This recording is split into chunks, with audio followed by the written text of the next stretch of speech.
Have you ever wondered if silence could speak louder than words? Could a mere absence of sound convey more than the deepest arguments?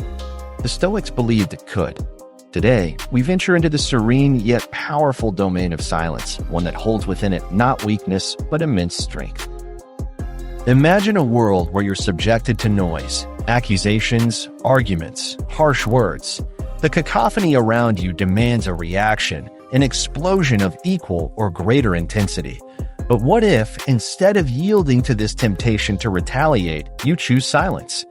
What if, instead of decibels, you wield an inner peace so profound that it transforms into your greatest strength? Let us step into the shoes of Arya, a character facing a storm not unlike our own lives, a tale where silence becomes a tool of transformation, not just for her but for those around her. Arya found herself at a crossroads, a point of overwhelming chaos in her life. Her world was upended by voices of dissent, of disappointment, of deceit. These weren't just outer voices, but inner echoes, reverberating with self-doubt, guilt, and confusion. She lived in a world where everyone seemed to demand something from her energy, her virtues, her very essence. Beneath this weight, Arya stood on the precipice of an intriguing choice: to confront this turmoil with her silence. The Stoic philosophers, Marcus Aurelius and Epictetus, laid the groundwork for such a strategy centuries ago. "If anyone insults me," said Epictetus, "it's their problem. My concern is to recognize that they've failed to fulfill their nature. It's their bad luck, not mine." To such wise counsel, Arya turned. It was then, in the midst of the storm, that her silence began to bloom. Her adversaries expected the customary repartees, the battle of accusations and defenses. They were prepared for a spectacle of fireworks, but Arya offered none. Instead, she served them silence, impenetrable, pure, and uncompromising. And here, the magic unfolded. Her silence wrought a greater turbulence in her antagonists than words ever could. They were confronted with themselves, their inner machinations laid bare against the backdrop of Arya's serene composure.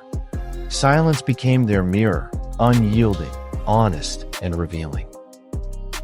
Marcus Aurelius once said, "It never ceases to amaze me. We all love ourselves more than other people, but care more about their opinion than our own." Arya's silence was her declaration of self-love, a testament to her refusal to be a pawn in others' games. Her calmness unsettled the aggressors, forcing them to face their guilt, their insecurities, a punishment far more potent than any verbal confrontation. Silence, Arya learned, is not about the absence of voice, but the presence of discipline. It requires the fortitude to abstain from the immediate gratification of retaliation. It is about exercising control over your emotions and reflecting on the bigger picture, a lesson deep-seated in Stoic wisdom.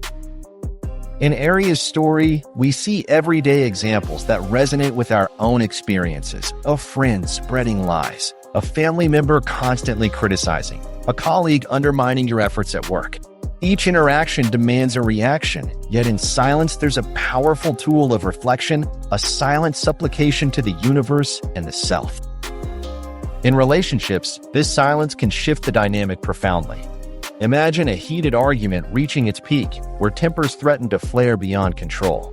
It is the Stoic silence that introduces a pause, a moment to breathe, and not allow fleeting emotions to dictate outcomes that will affect a lifetime. For family conflicts, silence becomes the canvas upon which truth paints itself. It allows emotions to settle, for intentions to come into clearer focus with time.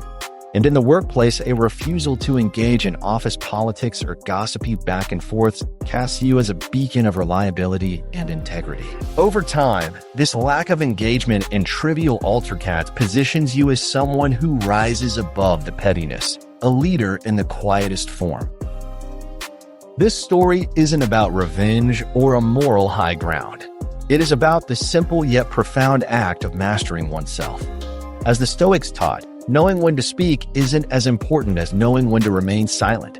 In a world deafened by noise, silence provides clarity, a demonstration of emotional intelligence and psychological fortitude. And while the Arius of this world conquer themselves, The rest around them see their truths ever so glaringly.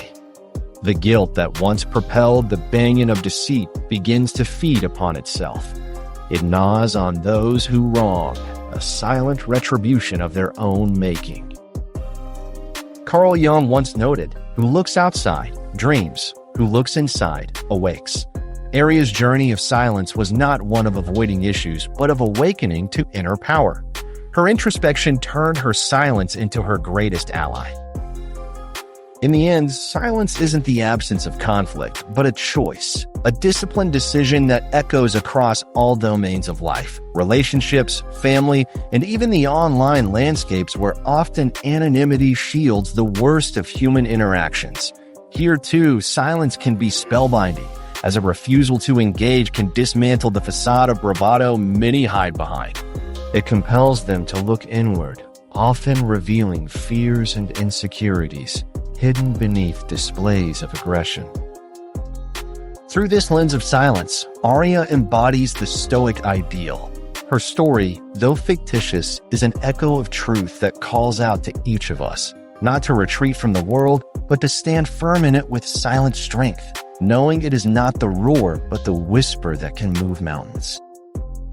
Silence, in essence, becomes the crucible of transformation where one forges not just peace but strength. We find in it a reflection of nature, the quiet wilderness that holds within it a world of potential. Just as the seed must endure the dark silence of the soil to bloom, so too must we embrace the silence within to achieve growth. This video concludes with a call to action, not to subscribe for the sake of numbers, but to embrace the powerful silence in their own lives and witness the unspoken strength it can yield. For as Epictetus reminds us, it is not what happens to you, but how you react to it that matters. In silence, we find our power condensed, a truth profound yet accessible. What will you choose? Let your life story be an echo of this silent wisdom.